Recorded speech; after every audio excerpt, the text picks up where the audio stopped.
नमस्कार, मैं हूँ फरहान। आज हम मौजूद हैं जिला गाजियाबाद के पुलिस उपायुक्त नगर धवल जायसवाल जी के पास और आज हम जानने की कोशिश करेंगे कि फिर अपने शहर के अंदर, जिले के अंदर जो लगातार क्राइम बढ़ रहे हैं, जैसे स्नैचिंग की समस्या लगातार सामने आती है, नशा और सट्टे की समस्याएं भी सामने आ रही हैं। तो इसको खत्म करने का, जड़ से उखाड़ने का आखिर क्या प्लान है, क्या योजना बनाई है? सर, जैसे कि स्नैचिंग की समस्या देखने को मिलती है लगातार, ऐसा नहीं है कि कभी कम भी होती है, कभी ज़्यादा होती है, लेकिन देखने को मिलती है। तो क्या लगता है कि इसको कैसे खत्म किया जा सकता है और आपका क्या प्लान है? देखिए, जो भी इस तरह के स्नैचिंग की घटनाएँ हैं, उस पे लगातार पुलिस के द्वारा कार्रवाई की जा रही है, उनका सफल अनावरण भी किया जा रहा है, अपराधियों के साथ सख्त से सख्त कार्रवाई भी की जा रही है। हम लोगों ने पिछले 10 साल के जितने भी संपत्ति संबंधी अपराध हैं, उनके सत्यापन की एक मुहिम चलाई है। साथ ही साथ ऐसे सभी जो अपराधी हैं, उनके खिलाफ गुंडा गैंगस्टर 14 ए की कार्रवाई के लिए भी प्रक्रिया हमारी जारी है।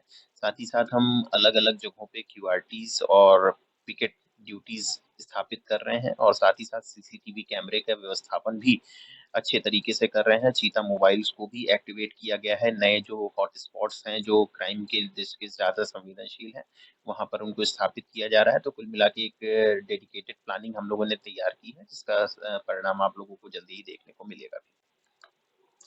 सर, जैसे कि नशा, जिसमें गांजा मुख्य तौर पर हम कहेंगे कि गलियों में आजकल आम हो चुका है, और सट्टेबाजी, चाहे वो आईपीएल हो या अन्य कोई खेल हो या फिर मटके संबंधित जो सट्टा चलता है, इसने एक बहुत बड़ा जाल बना रखा है जो कहीं न कहीं अर्थव्यवस्था को नुकसान पहुँचाता है। तो आप क्या कहेंगे कि मतलब इस पर कोई योजना है और किस प्रकार की समस्याएँ सामने आती हैं जब आप इन कामों को रोकने के लिए उतरते हैं?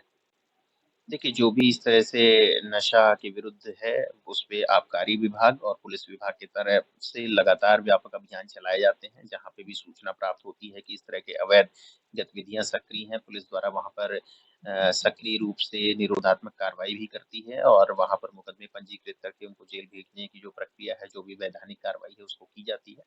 और मेरी आपके चैनल के माध्यम से सभी युवाओं को अपील भी है कि इस तरह की जितने भी नशेबाजी है या कोई भी सट्टेबाजी से रिलेटेड ऐप है या इस तरह की प्रक्रिया है, उससे दूर रहें, क्योंकि ये अंततः आपके स्वास्थ्य की, आपकी आर्थिक स्थिति की नुकसान करता है। और पुलिस को जो इस संदर्भ में सूचित करें, पुलिस अपने स्तर पे इस पे कार्रवाई करेगी और इनको हम कोशिश कर रहे हैं कि जल्दी से जल्दी इनसे हम मुक्ति का रास्ता प्रशस्त करेंगे।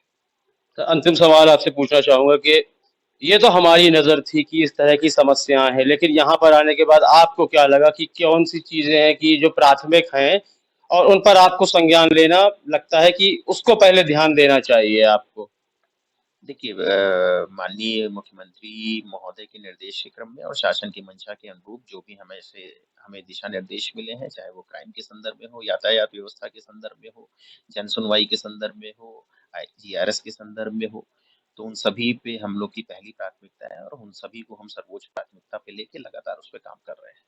बहुत-बहुत धन्यवाद। देश और दुनिया की खबरों से अपडेट रहने के लिए आप अभी तक न्यूज चैनल को सब्सक्राइब करना ना भूलें और साथ ही हर न्यूज का नोटिफिकेशन पाने के लिए बेल आइकन को भी दबाएं।